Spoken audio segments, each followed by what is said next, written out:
Baroni, uma dúvida que eu tenho. Sim. A taxa Selic deve chegar agora a 10,75% e a perspectiva do mercado é que a gente feche o ano em 11,5%. Certo. Ou seja, muitos investidores, principalmente iniciantes, começaram a voltar os olhos para a renda fixa. E ao mesmo tempo, a gente vê muitos influenciadores falando, opa, peraí, mas você está falando de uma Selic a 11,5%? Olha quantos fundos imobiliários estão te pagando aqui 16%, 17% ao ano. Quanto mais sobe a Selic, esses fundos, principalmente de papel, eles vão também aumentar o yield? Ou não tem nada a ver? E sobre essa comparação de renda fixa com fundos imobiliários, qual a sua visão sobre isso? Vamos lá, mais 1 hora aí, hein? Mais 1 hora. Vai anotando, vai pondo na conta aí, hein? Vai pondo na conta.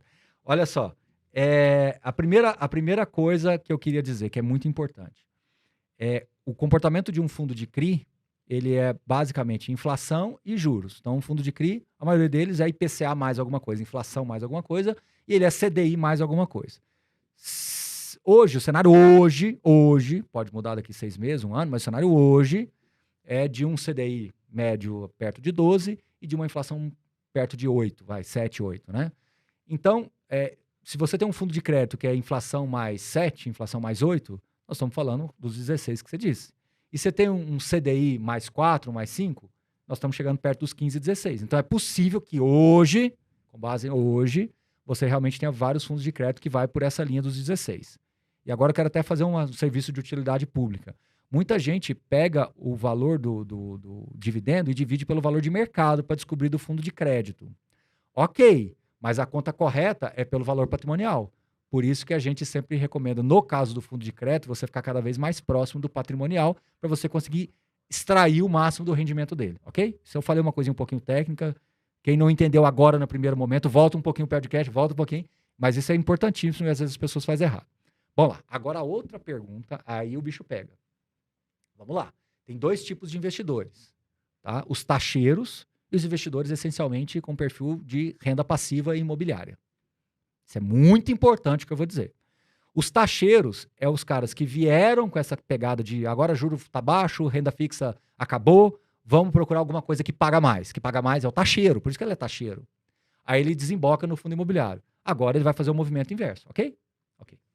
Só que quem tem o perfil de renda passiva, principalmente renda passiva imobiliário, desprezar um fundo de tijolo de altíssima qualidade, pagando um yield real de 8, por que eu estou chamando de yield real? Porque a gente sabe que o tijolo, mais dia, menos dia, no longuíssimo prazo, ele vai te proteger.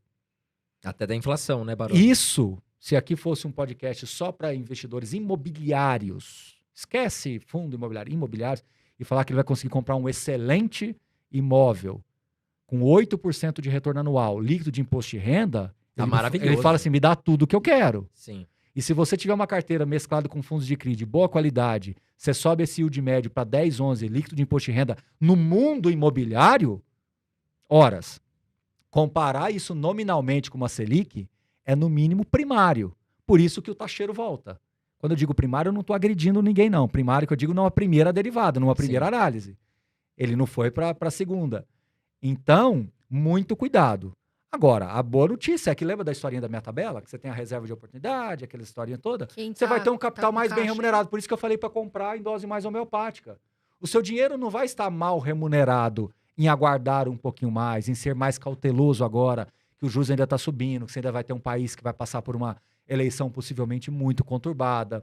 Você ainda tem cenário de juros nos Estados Unidos que dizem que vão impactar muito forte os mercados emergentes. Você tem algumas coisas para acontecer ainda, então manter a sua reserva gordinha ali não me parece ser um mau negócio. O carrego desse capital não vai te machucar. Agora, não menospreze essa carteira de fundos imobiliários. Então, continue comprando numa dose menor. Respondeu? Sim, com certeza. Agora, o que me perguntam muito? Carol, quais são os melhores fundos imobiliários para 2022?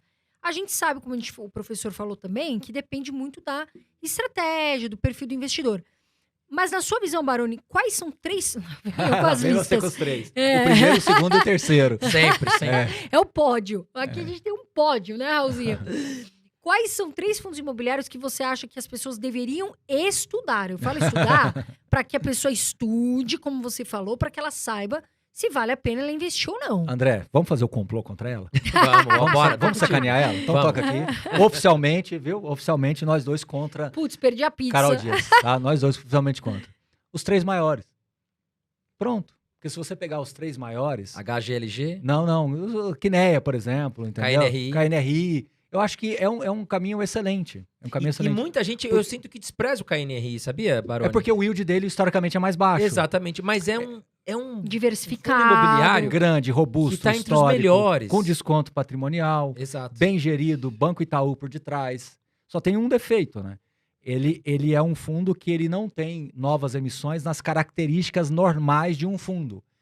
Ou seja, ele não tem aquela historinha do direito de preferência, de você poder exercer. Então, você tem que ser cliente da plataforma do Itaú para que você possa acessar novas emissões. Então, isso sempre o coloca numa posição assim desconfortável quando tem momentos de novas emissões. Mas é um portfólio belíssimo, Sim. entendeu?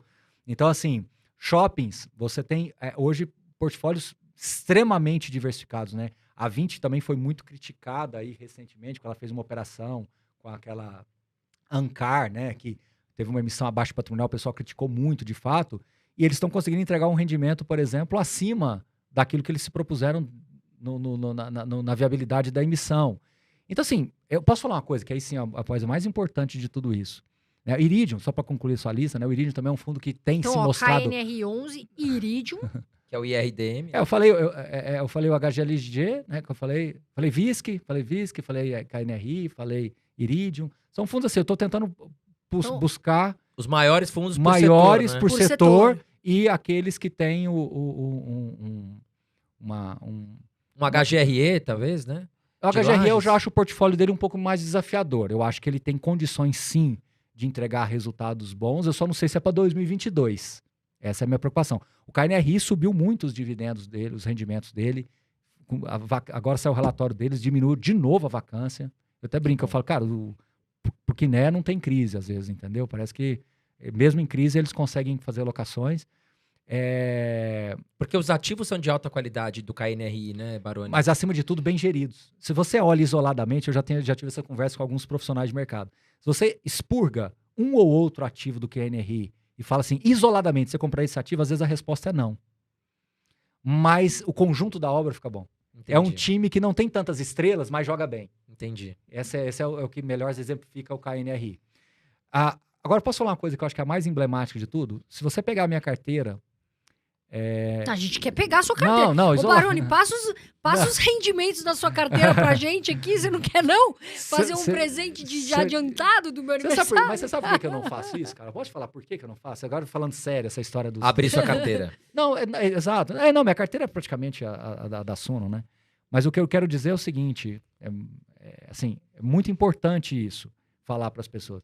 Às vezes, quando a gente, na posição que a gente está, de saber que influencia as pessoas, eu prefiro ser lembrado de influenciar para que você estude, vá atrás e entenda. Comece também, Porque né? do lado de lá, se eu falo assim, gente, esse fundo não pode ficar fora da sua carteira em 2022, explode de audiência, de não sei mais o que, etc, etc.